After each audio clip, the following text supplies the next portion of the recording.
In this video, I will show you how to restore streak on TikTok.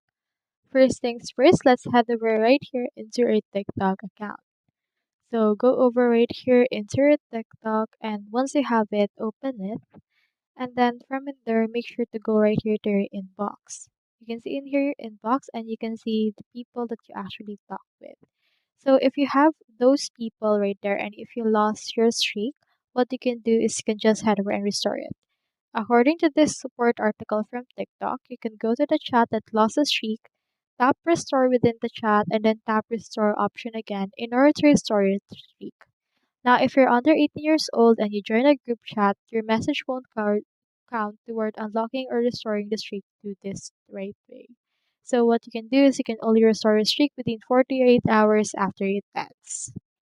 So if you do not see an option, that means the time frame for restoring it has passed.